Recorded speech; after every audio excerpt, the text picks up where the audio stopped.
மாரிமுத்து பாட்டு, மாரியம்மன் தாலாட்டு என்னமா பாடுறாரு பாத்தீங்களா? ராத்திரியில மாரிமுத்து ஊர்காவல் பார்க்கும் போது அவன் உச்சரிக்கிற மருவத்தூர் அம்மனுடைய பேரு தான் நம்ம கிராமத்துல திருட்டோ மத்த ஆபத்தோ இல்லாம நம்ம எல்லாம் காப்பாத்திட்டு வருது. இல்லைன்னா பொண்டு பிள்ளைகளை தனியா விட்டுட்டு அர்த்த ராத்திரில ஆத்து பாசனத்துக்கு நாம தனியா போக முடியுமா? வாங்க மாரிமுத்து. ஏப்பா, பேய் பிடிச்சவங்களுக்கு அம்மாவாசை அன்னைக்கு ஆளாட்டியும் அதிகமா இருக்குன்னு சொல்லுவாங்க. ராத்திரி உன் தங்கச்சியை இப்படி தனியா விட்டுட்டு போயிட்டியே, அந்த பொண்ணு போட்ட சத்தம் காது கொடுத்து கேட்க முடியல. போ. என்னக்கா பண்றது? தொழில்னு ஒண்ணு இருக்கு, சம்பாதிக்கிறதுக்காக இல்லைனாலும் ஊர் சத்தியத்துக்கு கட்டுப்பட்டாத அந்த வேலையை செஞ்சுதானே தீரணும். செத்ததுக்கு அப்புறம் தான் நரகம்னு சொல்லுவாங்க. ஆனா என் தங்கச்சிக்கு வாழ்ற போதே இந்த தண்டனையை கொடுத்துட்டா மாரியாத்தா. என்னமோப்பா, அந்த மருவத்தூர் தாய் தான் உன் கஷ்டத்தை தீக்கணும்.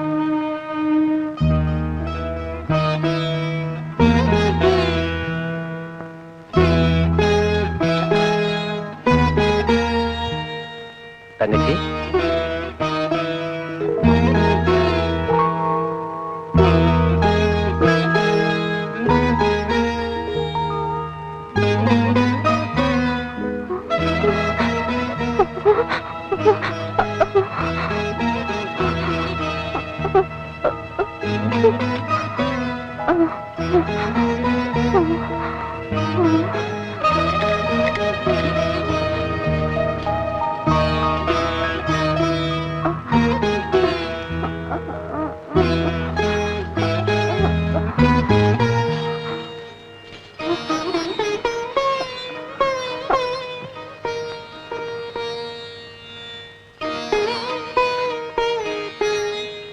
நெருப்புல போட்டு ரசிக்கிற வக்கர புத்தி சில மனுஷங்களுக்கு தான் இருக்குன்னு கேள்விப்பட்டிருக்கேன்.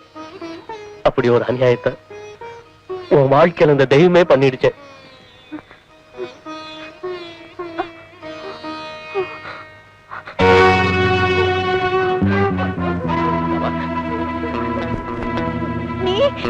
நீ ஏதோ எனக்கு விஷத்தை கொடுத்து கொள்ள பாக்குற, எனக்கு வேணாம். நான் உன் அண்ணன்ல உன்னை நான் அப்படி எல்லாம் செய்வேனா? இப்ப நீ ரொம்ப பசியா இருக்க, கொஞ்சம் சாப்பிடுமா? கொஞ்சம் சாப்பிடுனா.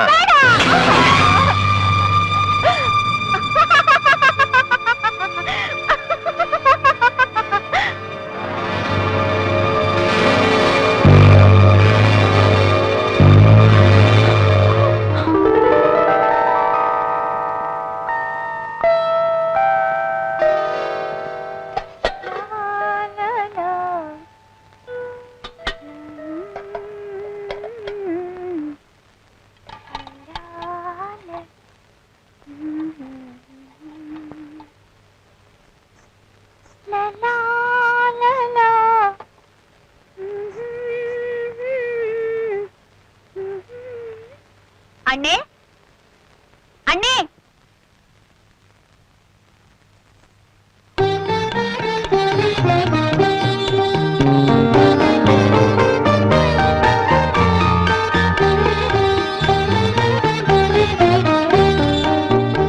என்னன்னு இப்படி பாக்குற? இப்ப உன்னை பார்த்தா இந்த மாரிமுத்தோட தங்கச்சி மாதிரி இல்ல, பெரிய சினிமா ஸ்டார் மாதிரி இருக்க. உனக்கு எப்பவுமே கிண்டல் தான். ஆமா, என்னம்மா இது? சாப்பாடு. அது தெரியுது, யாருக்குன்னு கேட்டேன். அவருக்குதான். உன் புருஷனுக்கா? அவன் தான் காலையில மில்லுக்கு போகும்போதே மத்தியானம் சாப்பாடு கையோட எடுத்துட்டு போயிடுவானே, இன்னைக்கு என்ன புதுசா இருக்கு? அது அது அவர் மறந்துட்டு போயிட்டாருன்னு ஆத்து மீனை கொண்டு வந்து தெருவில் வித்தாங்களா, அவருக்கு பிடிக்க மீன் வாங்கி சமைச்சேனா, அதான் அப்படியே கொண்டு போய் குடுத்துட்டு வந்துடலாமே.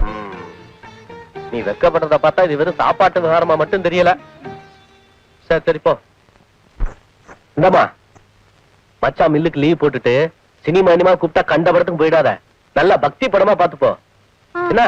சரிண்ணே, சின்ன வீடுன்னு ஒரு பக்தி படம் வந்திருக்கு, அதுக்கே போறோம். என்னது சின்ன வீடா?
தங்கச்சி தங்கச்சி இங்க பாருமா, இங்க வா, இங்க வா. வேண்டாம் வேண்டாம், இங்க வா.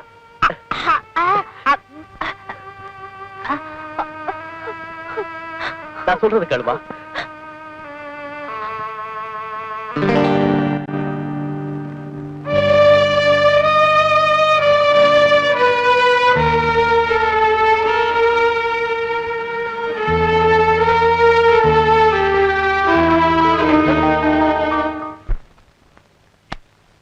ராஜாவை கையில வச்சுட்டு ராணி கீழே போட்ட ஜாக்கியோட ரெண்டு சேர்ந்த ரம்யாவும்ல, அவன் பொண்டாட்டி பேய் பிடிச்ச கடுப்புல ரம்மியில கூட ராஜாவும் ராணியும் சேர்ந்து இருக்கிறது அவனுக்கு பிடிக்கலடா. சரிதான் போடுறா. பழனிசாமி நீ ஆடுற.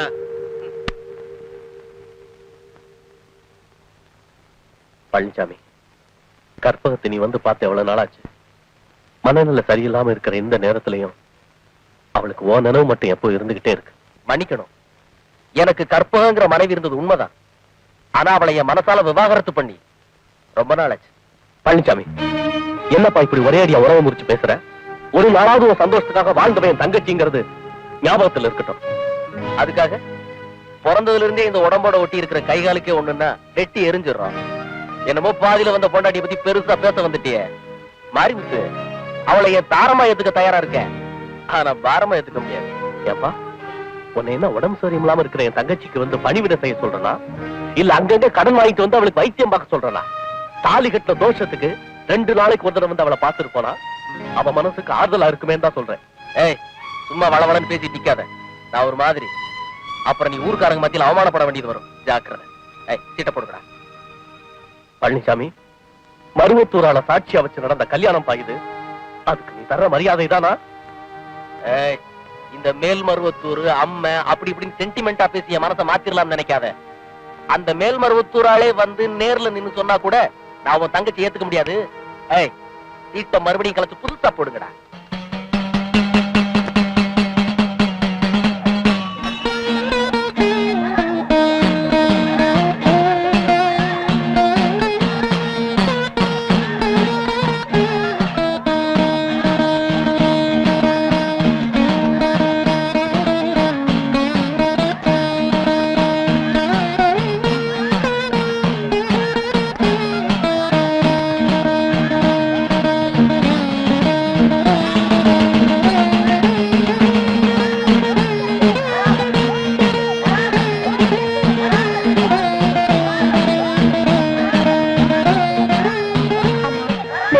தாயி, என்னோட இந்த காணிக்கையை நீ மனசார ஏத்துக்கணும்.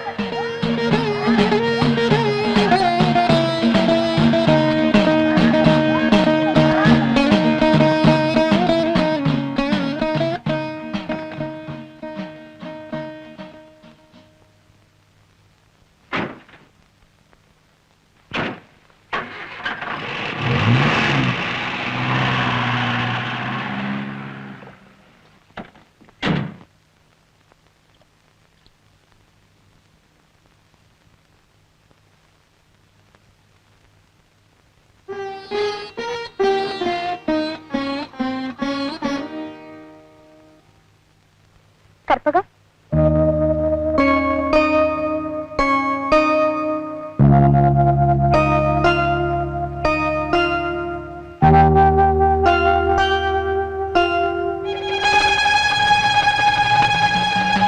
என்ன கற்பகம் அப்படி பாக்குற? நான் தான் உன்னோட சிநேகிதி காயத்ரி. இந்த மேல்மருவத்தூர் கோயில் பிரசாதம். ஐயோ, கிட்ட வராத. இந்த குங்குமத்தை பார்த்தா என் உடம்புல எரியுது. கிட்ட வராத, கிட்ட வராத. தங்கச்சி, ஆத்திரப்படாதீங்க. அவளுக்குள்ள இருக்கிற தீய சக்திய இந்த குங்கும பிரசாதம் தீயா சுடுது. அவ என்ன பண்ணுவா? கவலைப்படாதீங்க. கற்பகத்துக்கு நல்ல வாழ்க்கை அமையணும்னு அந்த மேல்மருவத்தூர் அம்மன் சந்நிதியில கையேந்தி பிச்சை எடுத்து கோயில்ல காணிக்கையா செலுத்திட்டு வந்திருக்கேன். அம்மா கற்பகத்தை நிச்சயம் குணப்படுத்திடுவா. நீங்க என் தங்கச்சிக்கு ஒரு சாதாரண சிநேகிதின்னு தான் நினைச்சேன். ஆனா நீங்க அவ மேல வச்சிருக்க அன்பு ஒரு தாய்க்கு மேலானது. மேல்மருவத்தூர் கோயில்ல அதர்வனக்காளி சன்னிதானம் இருக்கு. அதை வணங்குறவங்களுக்கு பேய், பிசாசு, பில்லி, சூன்யம் போன்ற தீய சக்திகள்ல இருந்து விடுதலை கிடைக்குங்கிறது அனுபவபூர்வமான உண்மை. கற்பகத்தை அங்க கூட்டிட்டு போனா நிச்சயம் குணமாயிடுங்க. மன்னிக்கணும், ஆஸ்பத்திரியில கொடுத்த மருந்து மாத்திரை, கோயில்ல கொடுத்த குங்குமம், தீர்த்தம் எல்லாமே ஏமாற்றத்தை தான் உண்டு பண்ணிச்சே தவிர என் தங்கச்சி உடம்புல எந்தவித மாற்றத்தையும் உண்டாக்கல. அதனால நான் அந்த மாதிரி நம்பிக்கைக்கெல்லாம் எப்பவும் முற்றுப்புள்ளி வச்சுட்டேன். மனம் தளராதீங்க. சோதிக்கிறவளும் அவதான், சாதவளும் அவதான். காலம் வரும், உங்க கவலை எல்லாம் தீரும். வாங்கின கடனை கொடுக்க வக்கில்லாதவனுக்கு கடை கல்லா ஒரு கேடு. தூக்கி வண்டியில வைடா. மாலை கீழே கொட்டாத. வீட்டுல போய் வித்துடலாம்ல. அல்றா எல்லாத்தையும் என்னடா மாயில நின்று துணி வச்சு எடு, கை போடும்.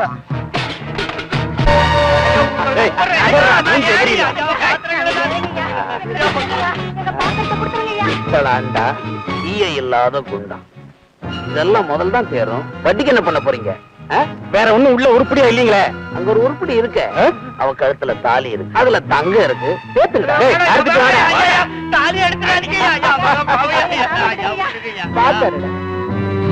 பெருசா இல்ல ஊரு பெருசா.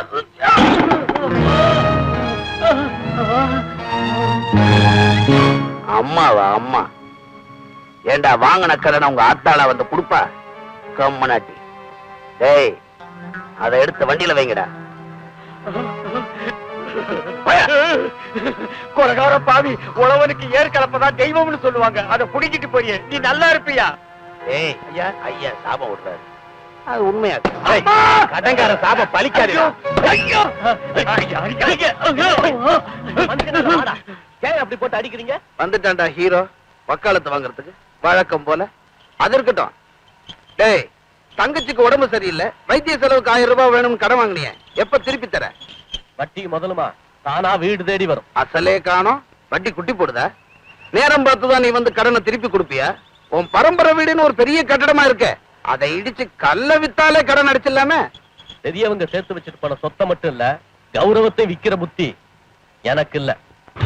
ஏய் மாறி, அடுத்த மாசம் இதே தேதியில உன் வீடு தேடி வருவேன். வாங்கின கடனை திருப்பி தரல, இந்த ராஜதுரை ராட்சச துறையா மாறிடுவேன்.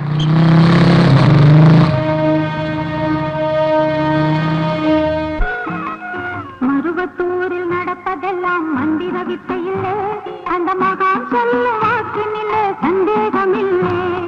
மருவத்தூரில் நடப்பதெல்லாம் மந்திர வித்தையில்லை, அந்த மகான் சொல்ல வாக்கினிலே சந்தேகமில்லை. அன்னை என்ன அடிகள் என்ன இருவரும் ஒண்ணு, இதை அன்னையே சொல்கிறாள் திறக்கணும் கண்ணு. காயத்ரி, என்ன நமக்கு தெரிஞ்சவங்க சொன்னாங்க, நேத்து உன்னை மருவத்தூர் கோயில் வாசல்ல பார்த்தாங்களாம். கூட்டத்தோட கூட்டமா நின்னு பிச்சை எடுத்துக்கிட்டு இருந்தியாமே, என்ன பார்த்து சிரிக்கிறாங்க. சிரிக்கிறவங்களை பத்தி எனக்கு கவலை இல்ல, என் சிநேகிதிக்கு குணமாகும். அதுக்காக அந்த தாயோட சந்நிதியில பிச்சை எடுத்தத நான் ஒரு பாக்கியமா நினைக்கிறேன். சரியா போச்சு. அந்த பொண்ணோட அண்ணன் வைத்திய செலவுக்காக என்கிட்ட கடன் வாங்கிட்டு இருக்கான். வியாதி இருந்தா தானே எனக்கு வட்டி வந்துகிட்டு இருக்கோம். நீ என்னடான்னா அந்த வியாதி குணமாகணும்னு கோயிலுக்கு போயிட்டு இருக்க, அதுவும் நம்ம செலவுல. ஏமா, எனக்கு வருமானம் வர்றது உனக்கு பிடிக்கலையா? ஏன்னா இப்படி பணம் பணம்னு அலையிற? அம்மா, நான் வியாபாரத்தை பொறுத்த அளவுல குடும்ப கட்டுப்பாடு அனுசரிக்கிறதே கிடையாது. என் வட்டி குட்டி போட்டுக்கிட்டே இருக்கணும், என் பொட்டியை நிறைஞ்சுக்கிட்டே இருக்கணும். நமக்கு தேவையான அளவுக்கு நம்ம அம்மா அப்பா சம்பாதிச்சு வச்சிருக்காங்க. இனிமே நீ சம்பாதிக்க வேண்டியது பணம் இல்ல, புண்ணியம் தான். புண்ணியத்தை பேங்க்ல போட முடியாது, அதை எடுக்கிறதுக்கு செக்கு தர முடியாதுமா. ஆமா, நீ எப்படி எனக்கு தங்கச்ச பிறந்த? நர்ஸ் மாத்திட்டாள? உன்னை திருத்தவே முடியாது. மாரிமுத்தண்ண நமஸ்காரம். நான் தான் கல்யாண புரோக்கர் கைலாசம். வாயா வா, என்ன விஷயம்? விஷயம் இல்லாம வருவேனா? உட்காரலாமா? உட்காரு உட்காரு. என்ன உட்கார சொன்ன முதல் ஆள் நீங்க தான். நம்ம வேலையை ஆரம்பிச்சிட வேண்டியதுதான். எல்லாம் வல்ல ஆண்டவன் மீது ஆணையாக நான் சொல்வதெல்லாம் உண்மை, உண்மையை தவிர வேறு இல்லை. என்ன அது? ஏயா கற்பூரத்தை நினைக்கிற? அண்ணே, புரோக்கர்னா பொய் தான் சொல்லுவான்னு ஊர்ல நம்புறாங்க. அதனாலதான் எங்க போனாலும் ஆரம்பத்திலேயே இப்படி சத்தியம் பண்ணி எடுத்து என் பழக்கம். சரி சரி, விஷயத்துக்கு வா. அண்ணே, பக்கத்து ஊர்ல ஒரு பொண்ணு பங்கஜம்னு பேரு, வயசு 16 வருஷம் 10 மாசம் 13 நாள் தான். நீங்க சரின்னு ஒரு வார்த்தை சொன்னா போதும், இந்த மாசமே கல்யாணத்தை வச்சுக்கலாம். எப்படி வசதி? யோ, நான் உன்னை பொண்ணா கேட்டேன். இதையெல்லாம் கேட்கணுமா? வீட்டுக்குள்ள கருவாடு வரத்தா, வீதியில போற நாய்க்கு சொல்லு வளர்க்குறதுல அப்படித்தான். வயசு பசங்க எங்க இருந்தாலும் நான் மோப்பம் முடிச்சிருவேன், அங்க வந்துருவேன். அண்ணே, அந்த கல்யாண தேதி? யோ, எத்தனை தடவை சொல்லியிருக்கேன் இந்த கல்யாண பேச்சு எடுத்துட்டு வீட்டுக்குள்ள வராதுன்னு. அண்ணே பாரு, எனக்கு என் தங்கச்சி வாழ்க்கை தான் முக்கியம். அவளுக்கு உடம்பு குணமாகணும், அவ பழையபடி புருஷனோட போய் சந்தோஷமா வாழணும். அது வரைக்கும் இந்த மாரிமுத்துக்குன்னு தனி வாழ்க்கை கிடையாது. என்னென்ன இந்த காலத்துல போய் தங்கச்சி கொட்டாங்கச்சின்னு என்ன தியாகின்னு சிலையா வைக்க போறாங்க? பாருங்க அண்ணே, நான் சொல்ற இடம் பெரிய இடம், கல்யாண செலவு எல்லாம் அவங்களே பாத்துக்குவாங்க. நீங்க பைசா செலவு இல்லாம பிள்ளைய பாத்துக்கலாம். எனக்கு நிறைய வேலை இருக்கு, சீக்கிரம் இடத்த காலி பண்ணு. 10 பைசா கற்பூர நஷ்டம், இத பிள்ளையார் கோயில கொடுத்திருந்தா புண்ணியமாவது கிடைச்சிருக்கும்.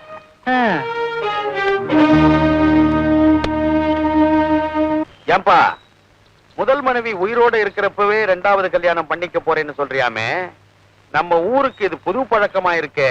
என் நிலைமை எனக்கு தாங்க தெரியும். 2 வருஷம் ஆச்சு, இன்னும் என் மனைவி பைத்தியம் தெரியல. இப்படியே போற என் வாழ்க்கை என்ன வருதுங்க? குழந்தை குட்டி பெத்துக்கணும், சந்தோஷமா இருக்கணுங்கிற ஆசை ஒரு ஆம்பளைக்கு இருக்காதா? நியாயம்தான். சரிங்க, என் தங்கச்சிக்கு ஏற்பட்ட நிலைமை இவனுக்கு ஏற்பட்டிருந்து. புருஷன் பைத்தியம் ஆயிட்டான்னு தள்ளி வச்சுட்டு இதே மாதிரி என் தங்கச்சி 2வது கல்யாணம் பண்ணிக்கிறேன்னு சொன்னா இந்த ஊர் ஏத்துக்குமா? இதுவும் நியாயம்தான். ஆனா நீங்க என்னங்க, நீங்க இவன் சொல்றதையும் நியாயங்கிறீங்க, அவன் சொல்றதையும் நியாயங்கிறீங்க. தலைவர் ரொம்ப குழப்பறாருங்கோ. அட அவசரத்துல பிறந்தவனே, 2 பக்கத்து நியாயத்தை கேட்கறதுக்கு தான் ஆண்டவன் 2 காதையும் படைச்சிருக்கான். அப்ப ஒரே ஒரு வாய் இருக்கே, அது எதுக்கு? எப்பவும் ஒரே பேச்ச பேசணும், அதுவும் ஒழுங்கா பேசணும்ன்றதுக்காக தான் ஆண்டவன் ஒரே வாயை படைச்சிருக்கான். அப்படி ஒரு நியாயமான பேச்ச பேச இந்த ஊர்ல உங்களை விட்டா வேற யாருங்க இருக்கா? தீர்ப்புங்கிறது தெய்வ வாக்கு சமங்க. இந்த வழக்குல அப்படி ஒரு தீர்ப்ப நீங்க தான் சொல்லணும். மனைவிக்கு மனநிலை சரியில்லை, மறு கல்யாணம் பண்ணிக்கலான்னு சட்டத்துல இடம் இருக்கலாம். ஆனா எந்த நிலைமையிலும் இணை விரியாம இருப்போங்கிறது தான் இந்து தர்மம்.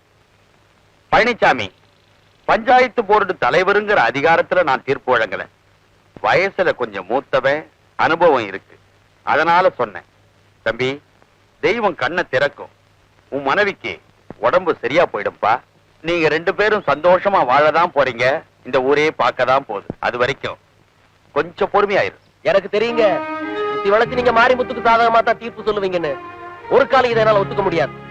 நான் இந்த பஞ்சாயத்தை கூட்டினதுக்கு காரணமே நான் மறுகல்யாணம் பண்ணிக்க போறத ஊரறிய சொல்றதுக்காகத்தான். திட்டவட்டமா சொல்றேன், என் 2ஆம் கல்யாணம் நடந்தே தீரும்.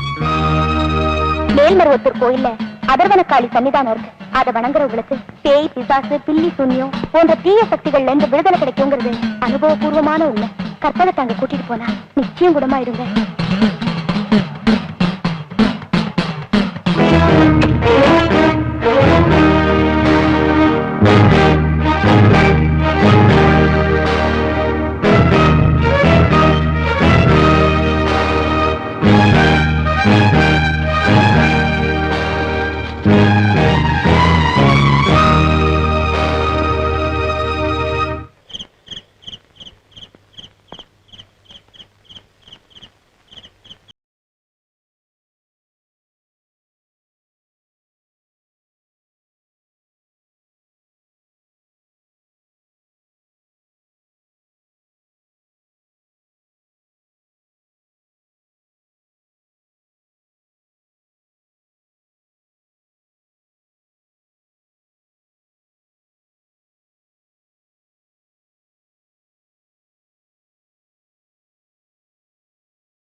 தங்கச்சி, தங்கச்சி, வர்ற ஆவணி மாசம் 13ஆம் தேதி அற்புதமான முகூர்த்த நாள். அன்னைக்கே கல்யாணத்தை வச்சுக்கலாம். சந்தோஷமா தாம்பூலத்தை மாத்திங்க. அண்ணா மாப்பிள்ள சார்பா நீங்களே தட்டு வாங்கிக்கங்க. நிறுத்துங்க.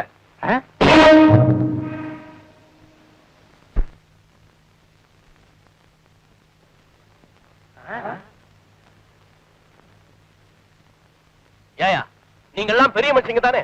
உங்க வீட்டுல பொண்ணு பிள்ளைங்க இருக்குல்ல, ஒரு பாவம் மரியாதை என் தங்கச்சி ஒதுக்கி வச்சுட்டு இறக்கமே இல்லாம அவன் தான் 2வது கல்யாணம் பண்ணிக்க துணிஞ்சிட்டான்னா அவனுக்கு பொண்ணு கொடுக்க உங்களுக்கு எல்லாம் எப்படியா மனசு வந்துச்சு? இதுதான் அவனுடைய மூத்த சம்சார கற்பகம். என் தங்கச்சி கைலாசம் மூத்த மனைவிக்கு பேய் பிடிச்சிருக்கு, ஊரறிய ஒதுக்கி வச்சிருக்குன்னு சொன்ன அந்த பொண்ணு மகாலட்சுமியாட்ட நல்லா இருக்கையா.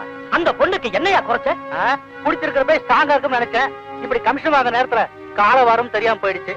ஒன்ன மாதிரிதாயா இந்த ஊர்ல இருக்கிற எல்லா பயல்களும் என் தங்கச்சி ஒரே அடியா போய் சேர்ந்துருவான்னு நினைச்சானுங்க. ஏதோ அந்த மருவத்தூர் அம்மா கருணையால மறுபடியும் இவளுக்கு இந்த வீட்டுல அடி எடுத்து வைக்கிற பாக்கியம் கிடைச்சது.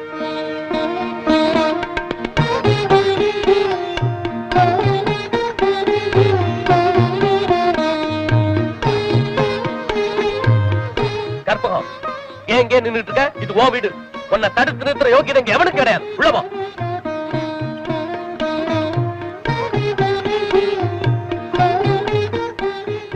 நடந்ததெல்லாம் மறந்துருங்க. நான் உங்க பழைய கற்பகமா திரும்பி வந்திருக்கேன். தயவு செஞ்சு என்னை ஏத்துக்கங்க. என்ன மன்னிச்சிரு கற்பகம்.